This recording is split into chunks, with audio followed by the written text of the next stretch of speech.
Good evening, gang. David Guppelt, Thinker Farmer here. It's January 6, 2025. We got last night, well, we also had a light snow a couple days back, but we got pretty decent snow yesterday night, and just my estimation, if you it's about 6 to 8 inches. Forecast said we didn't get quite that, but out in the field measuring, we got 6 to 8 inches of snow, which for us, that's a pretty good bit. And you could force the animals to try to graze through the snow, but these are stockers. We want them to do well in the wintertime, and we don't want to risk anybody not getting what they need. So we fed them hay this morning and this evening. In total for the stocker herd, it's 165 head here, and we've got average weight is right around 700 pounds, maybe a little less than that. So we've got around 125 animal units, and we fed them some older hay. We've had it in the barn, so it's been in good shape. And this morning I fed them a bale and a third. I came back. I'm going to see if I can walk through these stalkers here. And I might add that the snow is not quite done. We're expecting, well, the snow's probably done. We're expecting to get some sleet now, and the temperatures are going to be in the teens, so I really don't want to limit them. This hay here is fresh hay that I rolled out. But right here, I unrolled a bale and a third, 5-foot round bales, and this is about what they've got left from it. Some of it is going to get trampled into the snow. You got 8 inches of snow. That's hard to avoid. That's actually one of the reasons I fed so close.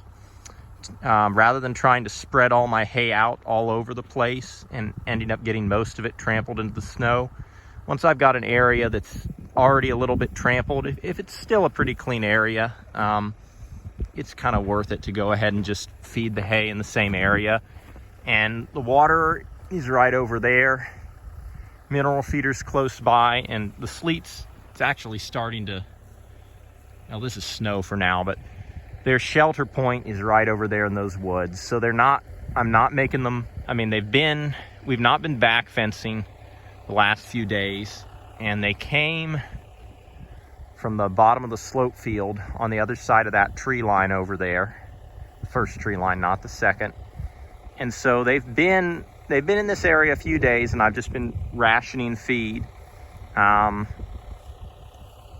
today I didn't move them. We just went ahead and fed them some hay. With 8 inches of snow on the grass, they're not going to eat through it, even if I did roll up a wire. So this evening, came back. There was, like I said, there was a little bit of residual, but I'm not worried about a little bit of waste, and I want these animals to be fueled up for the night. So I gave them about a bale and a half, and I'm going to drive the tractor back home today. The roads are icy and snowy, so I'm just going to drive the tractor home.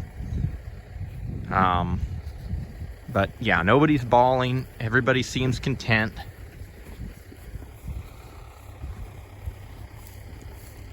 I can't imagine having snow on my ears.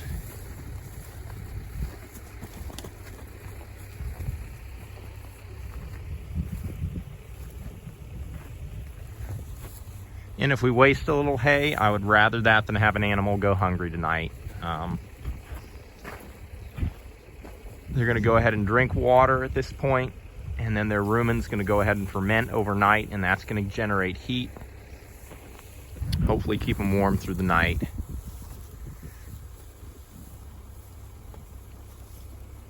And we're probably going to be feeding hay the next few days.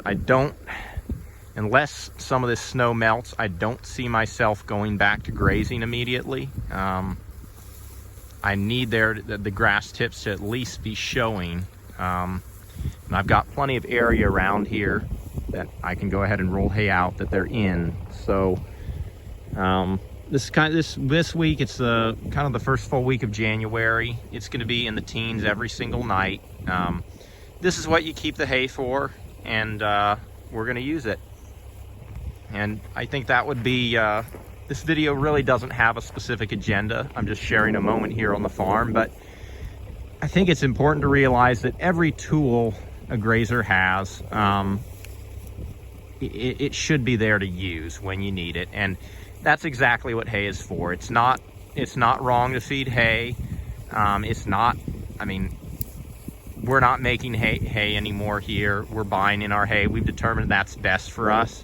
I'm not going to even go so far as to say that in every situation it's wrong for a farmer to make hay. But every single thing out there is a tool, and you've got to decide what works best for you. And for us right now, it's starting to snow, but this is the best thing we can do with 8 inches of snow on the ground if we want these animals to continue to perform and do well through the winter.